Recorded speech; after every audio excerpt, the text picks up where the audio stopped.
I would get beat. I was ingenue. I was writing lines. I was calculating. Yeah, girl.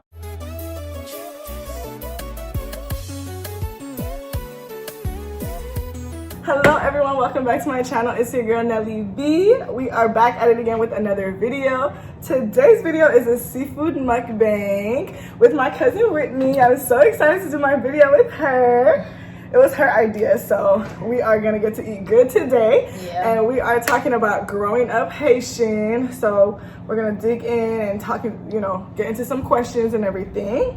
Our food today is from Wild Crab, which is a seafood place in Decatur.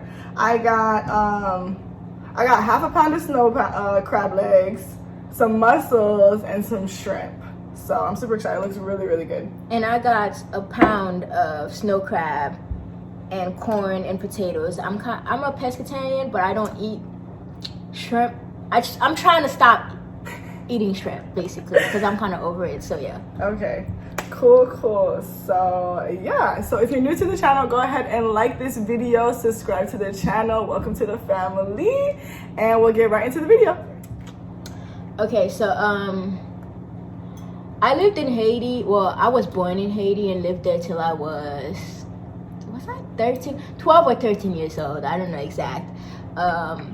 Moved to Pennsylvania and then moved to other states and then finally moved to Georgia, and that's where I've been for the last 6-7 years.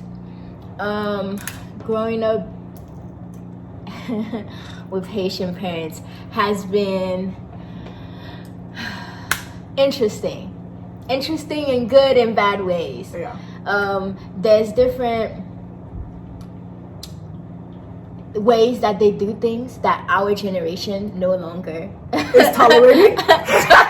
Exactly. No longer tolerates. So, that's good. Yeah, the sauce is really good. I got the wild crab house sauce. Yeah, sure. Mild. So just for anyone wondering. Yeah. I'm gonna put the details in below, so y'all can get blessed as well. Oh yeah. Which one? The mussels? Yeah, but I just added a piece of garlic. Yeah, the garlic's pretty good.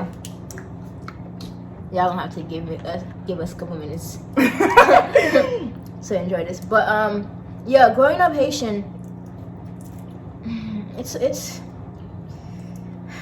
I think I can see the benefits now, but growing up, it just seemed like they were taking the fun out of everything. But I grew up a little bit differently than Whitney. So I was born here. My parents, both of my parents met in Haiti, and they moved here. They got married here, and then I was raised in Long Island, New York, and then I moved to Georgia in 2004. So I was like 9 years old. So I feel like Georgia pretty much raised me, but I was born in New York. I just don't claim it. Did your parents allow you to do sleepovers? No, sleepovers. What about, were your friends allowed to come visit? Yeah, okay. Because also my mom did high school here, so she was also a little bit pretty Americanized. So there was the sleepovers, that was not happening. But the friends, they could come over. They had to be like in the living room, and my mom had to know their parents. It had to be like a close friend. It wasn't just like I was going over to people's houses. They could come to my house, but like I wasn't really going to other people's houses. I had a very strict curfew. My mom wanted me home at 9 p.m. One time I was like literally up the block at a shopping plaza by my house, and my mom still wanted me to get home. Actually, she wanted me to home at 8 o'clock that day for whatever reason. And I was like, I'm literally 3 minutes from my house. So it didn't matter. She just wanted me home. They just want us home. I don't know why. They just think like things are gonna happen, or I don't know, but it was just so unnecessary.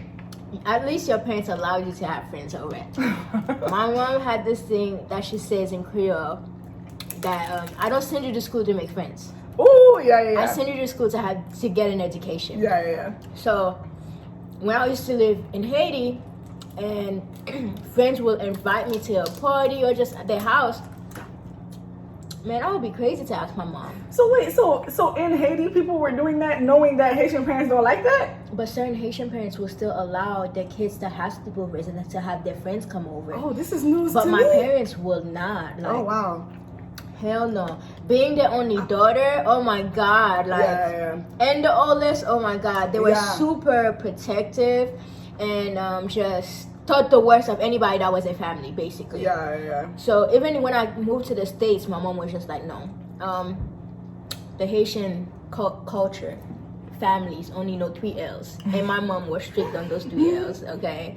Which what are the 3 L's for them? Tell them. L'école, Lakai, and l'église, okay? L'école is school. Lakai is home. L'église is church. And my mom don't play about those 3 things. We don't play. For real. Yeah, that's crazy. Yeah, my mom, I think, if it wasn't for her, like, knowing a little bit, like, at least a little bit about the American, you know, the school system and things like that. Like, I was, like, really involved. So, like, she would let me stay after school. And those friends, like, she let me hang out with those friends and everything. But sleepovers, it wasn't until I got to college or anything like that, which is one big sleepover. But, yeah. I would say, like, my mom knew I had friends in high school. Like, my best friend, my mom knew about it. But still, I don't think mom, like, if I had asked. Well, when I said let me go to her house, I was already in college. So my mom didn't have no opinion. But in high school, I would get rides from her from after school. Like, oh yeah, Lorene will drop me back. Yeah. But I've never, I'm about to go to Lorene's house. Yeah, I think after high school, after you graduate high school, they do get a little bit more lenient. But because they realize they can control you, basically. Yeah, but up until then, you're pretty much in lockdown. So the day you turn 18, or not even the day you turn 18, but like after college graduation that summer, they'll start to like, oh, you can go here, you can do this, da da da. It's not even go here, do this. They just realize that you're not under their roof no more. Right. So that there's certain things that they can't control. So I feel like they just accept it. But that doesn't mean that they're okay with it. Because they're still struggling and still trying to process the fact that they can't tell you where not to go and what to do with your life. And I feel like in certain aspects, they get stricter, you know?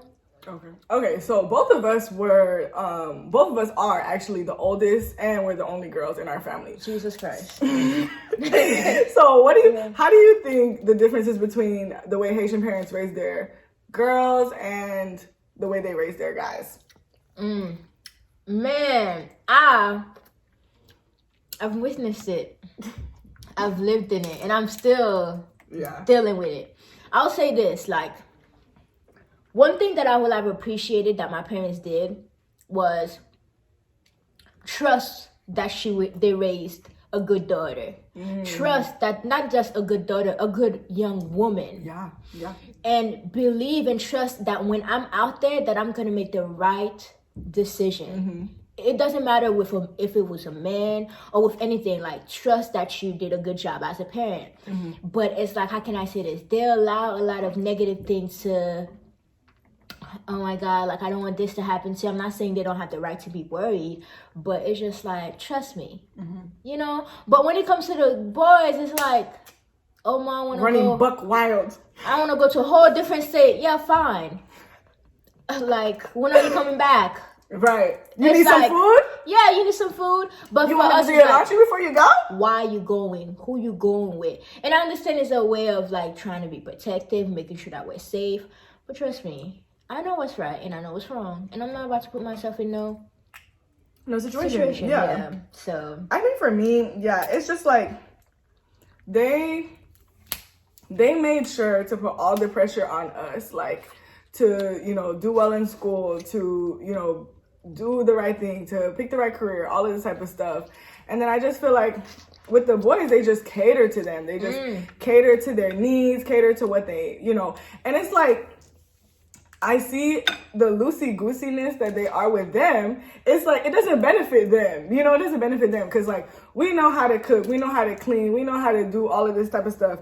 Most of the time, when you meet Haitian boys, they you know, barely speak how to, they don't know how to do those things because we were forced to do those things. Like, every Saturday morning, like, come watch me do this. Come, you know.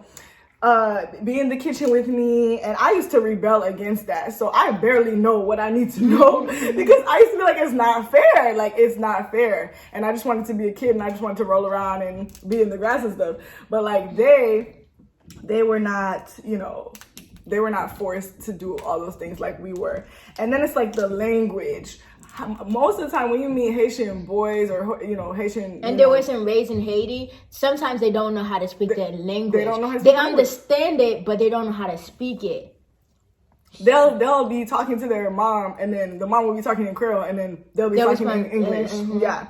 And it's like, you really did them a disservice because the culture, it's like I feel like we are responsible for passing down the culture because like the guys are not going to be able to do it. Yeah. So... yeah. Out of all my siblings, I'm the only one that listens to Haitian compa, Haitian music. Everybody else listens to rap music or just like other type of American stuff. Yeah. And I feel like we're more proud. That's what I'm saying. I appreciate that because we, especially me, you know, being raised here in the U.S., I feel like in the home it was really like Creole, and I grew up with my grandma, I grew up with my, you know, with close family, close cousins, everything. So it's like we were definitely like in a bubble. And then when we went to America, like, you know, school and stuff, that's when we were exposed to American culture. But like in the house, it was very much like this Creole, is what is gonna be expected and stuff. So it's kind of like that. Well, when I used to live in Haiti, I didn't go to Haitian school, like because Haitian school they teach French there. My parents put me in American school, so I've always spoken, like I always spoke English in school, but my parents obviously spoke Creole with me at home, and we had like maids and stuff, so I had to know how to speak the language to communicate with them. So yeah. So I don't know if I should say English was my first language or Creole, because it's like my whole life I've known both. Since kindergarten? Oh wow. I've been in. Just the only time I was in a Haitian school was my pre-K. And you remember that whole story to why my dad took me out? No. So, but yeah. No, what's the story? The story is a guy had given me the middle finger, and I went home and told my dad, "Oh, a guy gave me the middle finger," and my dad went and confronted the principal. It was like, a little boy gave my daughter the middle finger, and the principal laughed at my dad, and my dad was like, "Okay, you're never gonna get my money," and took me out and never put me in a Haitian school again. Not since kindergarten, I've been in American school. Oh wow. Yeah. That's wild. I went to a school called American school, and then the other one was like Children World, which was one of them. Yeah. Oh wow. No, like I said, what rules did you have growing up? Like, did you have any like rules? Rules about what? Rules about like just rules. No. No. Okay. Okay. Well, I didn't have rules because I never misbehaved. Like straight up, I've never misbehaved for my parents to be like, "Oh yeah, you can't do this, you can't do that." Okay. But my parents never set rules for me, but I could see how being my dad's only daughter, how protected he would be sometimes. Like, for example, if somebody come over, he'll always make sure that I'm well dressed, anything, because he didn't want nobody looking at me any type of way. And even if somebody say, "Oh, your daughter look pretty," he'll be looking at them like, with her eyebrow up, "Why the fuck are you looking at my daughter?" You know, excuse my language. But he was always like that. But I always realized how protective my dad was of me. So it's like he was like the silent lover. That's the best way I could explain it, because my dad never really expressed his feelings. He would just be staring at you like, "Oh yeah, that's my daughter right there." Like, you know, that's my. But he's not gonna be, "Oh they're my not God, gonna say to your face you." how much they love you. No, I remember my graduation day, everybody kept saying congratulations. And the funny thing is, when I got my congratulations from my dad, I went upstairs to put my diploma on my mom's dresser. And me and my dad were in the room together, and then he looked at me, and I looked at him like, "Okay, like, oh, you gotta say something."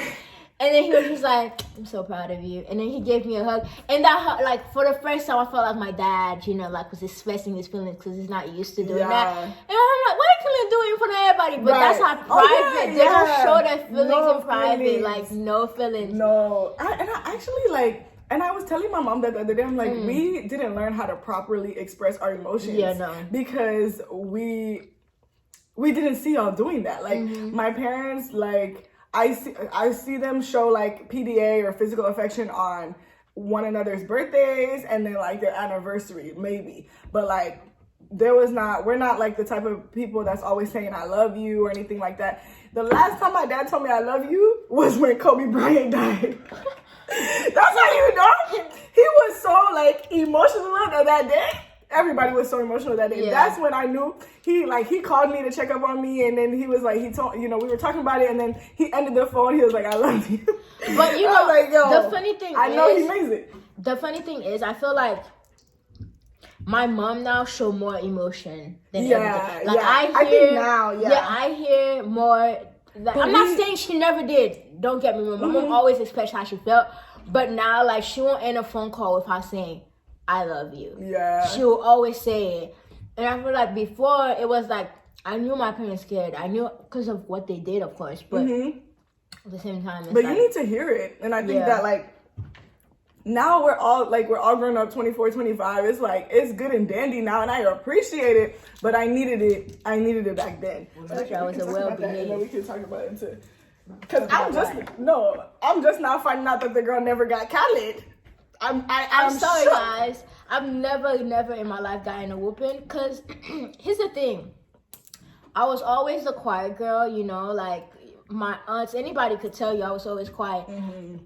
I used to like just sit in a room and just watch what everybody was doing. I never was the first one to say like, oh, let's do this. I like to like my mom feel loved that everybody. About you. She's like, Whitney was always such a well-behaved girl. She plays and then she goes, sits down and these quiet and reads a book. I like to feel everybody energy, everybody vibe. Like, I don't know, ever since I was a kid, I used to just chill. Before I even started playing with my cousin, I would just sit and see what vibe they were on. And we were like, why are you not playing with us? Like, I don't know, what you on? I gotta feel you first. Be quiet. Yeah, and we were like, yeah. Well, I, on the other hand, I was always in trouble. Like, because I was a back talker. Okay? To this day, I'm a back talker. Like, it's not good, but growing up in Haitian parents, they don't want you to challenge anything that they say. And that was a problem for me. Because I always had something to say. And I would get beat for it. I would get beat. I was ingenue. I was writing lines. I was calling. Yeah. Yeah, girl. You were writing lines? I would never do this again 1,000 times? Yes. Yes. I think I did write like something for 1,000. Yeah, my mom was not playing. So, yeah, but I do appreciate, you know, that because, you know, the discipline and the strictness did make me who I am. And I didn't go, you know, wild out when I had the chance to because I was just always, you know, they raised me right, and I knew that, and I never, like, you know, tried it. Take a note from my book. At one point, you're gonna get to an age where you'll be able to talk back and not get punished, which now I'm able to talk back, and guess what? Ain't no whooping coming behind that shit. So it's like... I mean, but then the thing is, too, now it's like you got to be delicate with it, too, because it's like, it's all adults, so, like, I still want to be respectful, but I still want to put you, you know, show you. I'm respectful, but I let you know, hey, like, that's not working for me. Yeah. So it's like, one thing about, I could say, like, with the Haitian culture is the thing where they want to please everybody and want to show off and want to act like they're somebody when they're not. Like, I'm not about to sit here and do something for my parents, not to please my parents, but to please whoever my parents trying to please. Oh, okay. Yeah. I'm not doing that. Yeah. So it's like, I'm sorry, I gotta say no. And my no is no. So, oops. Yeah. I think they all just want to, you know, like, you see how, like, every Haitian parent's like, I was first in my class, out bragging and stuff. How can everybody be first, though? How can everybody be first? How can you or your dad be first, my dad be first? Nah! Okay? Somebody's lying. So, all the pressure and stuff that they put, it's like, I would say don't break your neck trying to please them. Please yourself first, and obviously take what they say with the grain of salt, and do good and build your life up and do good things. But like, don't be breaking your neck trying to please them, because 9 times out of 10 they are trying to brag about you to somebody else, and they just want to, which affects the types of careers and the types of things that they tell us to do. They're never gonna be like, oh, be an art major. No, they're gonna be like, if art makes you happy, be an art major. No, they're never gonna support that. Well, I'm gonna say this to you, right? They're gonna be like, engineer. As a young kid, Doctor. I would not tell my parents that I wanted to be an art major. Like, I'm not doing that. Because I'm just saving myself speeches that I'm going to receive. I'm not doing that. I don't know about you, No, but my yeah, mom... I never wanted to do art. That's just the first thing that came to my head. But my mom, I would say, like, yes, I've never gotten whoopings, but her way of punishing me is by talking.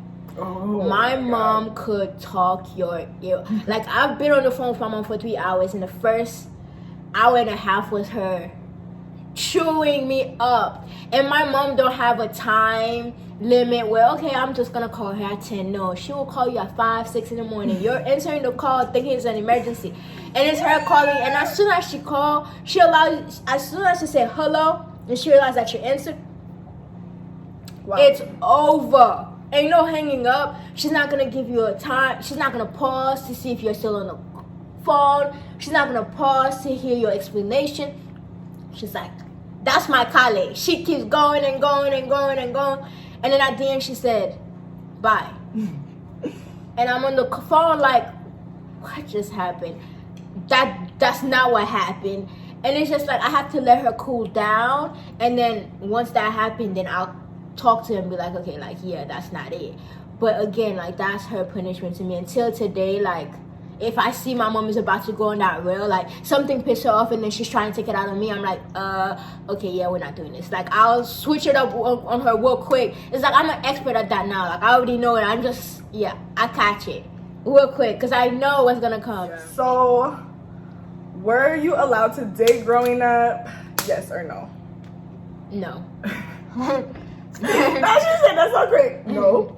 Yeah, me neither. I remember one time in 7th grade, my mom tried to act like, I don't know, we went to like an open house or whatever, and she tried to ask me if like I like this boy or whatever, and I was like, is this a trap? I was like, is this a trick question? But I ended up telling her, but then she never asked about that type of stuff again. But we were never allowed, or I was never allowed to date. And then it's crazy because now everybody is harassing me about my boyfriend.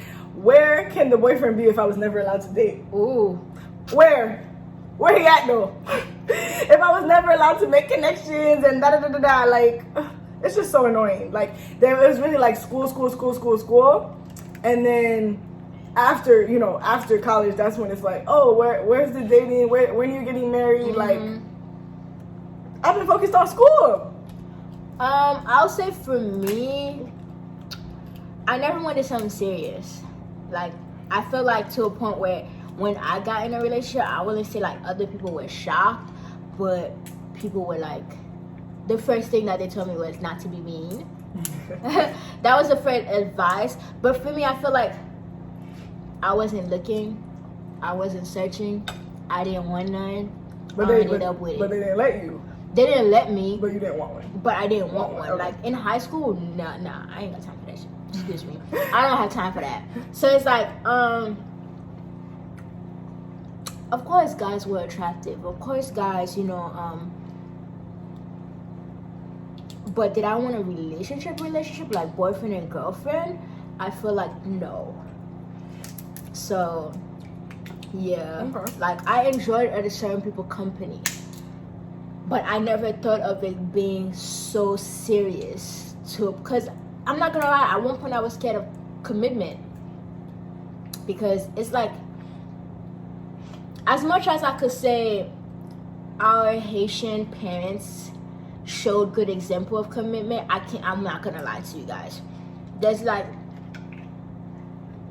so much things that have happened that I've noticed and witnessed that I just feel like they sometimes make me feel like commitment, people didn't take it serious and made it a joke. you know? Okay. So it's like certain things will happen where I just feel like that should have been a red flag, and that's like lack of respect. And that's why I was so scared of commitment, because I'm like, yeah, I would literally hurt somebody if they did that to me. Exactly. Like I would literally like, you will not have me here to be fooled one more time. Okay. You will not have me here to disrespect me one more time. So that's why when I got in a relationship, my parents was like, the first advice that my grandma gave me was, be nice. Because they knew how ruthless she could be. I wouldn't say that. I wouldn't say that, no, but they just like, know how. Like, no nonsense. Yeah, no like, nonsense. Okay. They just know that I've seen a lot, I've witnessed a lot, and I don't have time or the patience for it. Yeah. So they know that anything could trigger me to a point where I'm just like, here's the exit door, you know? Right. So they were just like, be nice, be patient, and that bothered me because I just felt like, I am being nice because he's still here, ain't he? So it's like, yeah. Okay. But commitment was like hard. I can see that. But what about? Okay, sorry. Here's the thing. I feel like most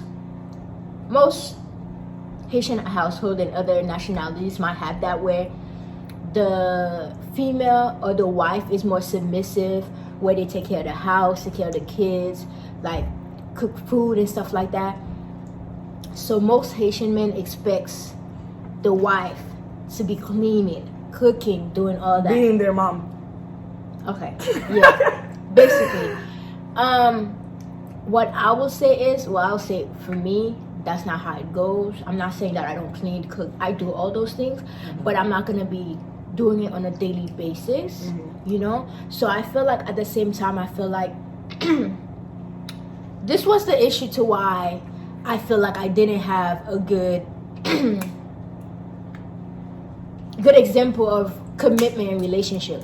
I feel like there was like a lack of respect, a lot of caring, and a lot of non-emotional contact. It was so I'm here for the kids kind of feeling for me when it came to my parents, because I feel like they lacked the let's date, you know, because it was always business, and my mom just kept doing what she kept doing, my dad just kept doing what he was doing. It was never doing it together. Right. Okay. No partnership. So even when my dad was living in Haiti and my mom moved to the state, that's a no-no for me. I'm sorry, we ain't doing that. But then they were able to do that because they didn't have that type of relationship. Even when they were together. Even when they were together, in the same house and stuff. Yeah. So it's like, that's why they could live separately, because they didn't have no emotional, physical connection no more. It was just like, this is my wife and this is my husband. Nothing more, nothing less. So for me, I'm like, if that's the case, why marry? I don't want that. I feel like I'm worth more than that. Even if I was just cooking or just cleaning, you should still see the value in me, right? Even if we have 4 kids, you should still see the value in me, not just as the mother of the kid, but as your wife, as your life partner. Because at one point, those kids are gonna grow and leave the house, and it's just gonna be me and you. Yeah. So we still have to have that that connection. And I am not. I'm a me and Whitney Giles is not gonna stay in no relationship for no kids. Yeah. We gotta continue to have the relationship that we had without the kids when we have kids, because at one point it's just gonna be us. Yeah. It's gonna be I us. Completely agree, yeah. And so with that, it's like not seeing examples of like true partnerships really does make you feel like, is this even worth it? Like, why do I even want this? Like, everybody's like, oh yeah, let's get married, but like, for what? To be disrespected? Yeah. But I truly do feel like, to feel worthless. Yeah. I truly do feel like, our parents did their best with what they had, but with us coming up and seeing, examples of what it could have been in healthy relationships and healthy examples, we are not gonna accept the same types of things in our relationships. Okay. Well, I guess since you said that they didn't even they didn't let you date, so did you get the sex talk? No. Okay. Okay, so I got the sex talk, but I got it like right before I went to school. So I was like before I went to college. So I was like 18. Yeah. And What did they say? they were just basically like, you know, birth control. Oh, they told you about birth control? Yeah. They told me about birth control, and then they just told me like how to like calculate when you're ovulating and things like that. Yeah. I didn't have that. Yeah. It was a basic one. It was really more like, I'm sending you off to college, and this is what we need you to know. You know, drugs, alcohol, sex, birth control, pregnancy. Basically, you know, you can get pregnant, But it was pretty late, obviously. It was like, but I mean, I appreciate it because some people probably didn't have one at all, but it was like right before the summer before I left for college. So, but it was definitely an uncomfortable situation because it's like, y'all had never talked about this, like, to me ever. And then like, all of a sudden, like, I'm about to leave and like, now y'all want to talk about it. So, you know, but they did. Me and my mom had that conversation. But that's when, after she found out that I was in a relationship. And I think if I had given my mom the opportunity to tell her when I was dating, I think she probably had that conversation with me then. Okay. But again, she had that conversation with me, and then she basically told me her story and stuff like that. And at the end of the day, I had to tell her, like, I appreciate that conversation, but at the same time, I probably would have appreciated if I had that conversation around the time that your parents and I had that conversation with you. But other than that, it's pretty, you know, of course we didn't go into detail, but you know, like just the basic stuff. I'm not saying like don't expect your parents to be giving you points, okay? That's not the type of conversation y'all should be having. It's just ways to protect yourself and you know, protect yourself at all costs, guys. Yeah, really. So So what about stereotypes? Stereotypes of, you know, okay, I got a that joke. our parents have, I guess. Yeah, okay. I have a true story. So, me and my best friend, we were ordering bathing suits. And I went to this website, Shein, to order bathing suits. And it was basically saying, like, there was a coupon for 15% and then 20%. And I was using the 15% one. But then I realized I could use the 20% if I added something that was $3.99. I just was like that close to being able to use the 20%. So I went and added what do they call those type of bracelets? Anklet, yeah. So I went and added one. But then as soon as I received it, I regretted it immediately. Because in our culture, if you wear it, that's telling the elders that you are lesbian. That's so it's the funny thing is I was my best friends and I was like oh here I got this. And I was like I got this for myself, but then I should have not gotten it. She was like, why? And I said, I just don't want to have this conversation with my mom. So and then the funny thing is my boyfriend was on the phone when I had that conversation, and he said, huh? And I was like, yeah, like in our culture, like it's considered, you know, liking the same gender, and yeah, and so I give it to her. So funny. I didn't want to deal with that headache. I didn't want to deal with, you know better than this. I didn't want to deal with any of that. Like, I'm straight, I'm good. It's funny because I've seen pictures. I've seen pictures. Oh, what? Of you wearing it. Oh! And I looked and I said, all right. Okay, I have one picture on my Instagram, but I was supposed to wear it just for the picture and then, you know, take it off. And I forgot and I came home with it. But my mom, she didn't really say anything. She was like, like, and then she just like kept it quiet. She was that's like, all you need. Yeah, but she was like, she was like like you think you're grown now type. But like, I literally haven't worn it since that day. Like, I just wanted it for that picture, but that was the aesthetic that I was going for, and then I never wore it again. But I don't know. It's just like, I think they're cute, but it's like I just can't bring myself to wear it. But anyways, yeah, that's That's hilarious. Okay, what other stereotypes? The dreads. Dreads. Okay, you're bringing home somebody with dreads. They're gonna think that they're a drug dealer. They're gonna think They like to smoke. yeah, like, yeah.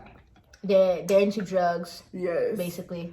What's the other one? Pierced earrings. Pierced earrings. If you're a male, if you're a guy, they think that it's gay or that you're gay. And then if you put tattoos on you, God, let me listen to you. They will bring the whole religious, because you know you're not supposed to be putting nothing on your body. So they'll bring that side, and they're trying to say, oh, like, you know, they're trying to become a thug, you know. Who do you think you are? Like, oh, I didn't raise nobody. I didn't raise you to do that. It's like, So, what other ones? I'm trying to think.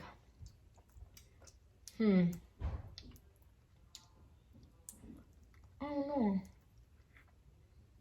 That's all I could think of. Yeah, me too. I know there are more. Probably is. If you come up with if you guys have any more, comment below because we want to hear them. Yeah. I might know more, but right now I can't think. Yeah. Hey. So how was the food, Whitney? It was good. I actually enjoyed it. Like the sauce. It was really good. I was just telling her the sauce tastes better than the one that I be getting from Juicy Crab. Oh, competition. Like, yeah, I like that sauce. That sauce is pretty. Yeah. I don't want to say garlicky. They have garlics in it, but it's so tasty. Like, it was really all the flavors just go so well together. So, okay. So I'm full though. 5-star review from us. So, like I said, I will put the information below. We hope you guys enjoyed this video. Special thanks to my girl Whitney for doing it with me. I'm so excited. Let me know your thoughts. Let me know your experiences growing up Haitian or growing up Caribbean or anything like that. And I will see you guys next time in the next video. Bye. Bye.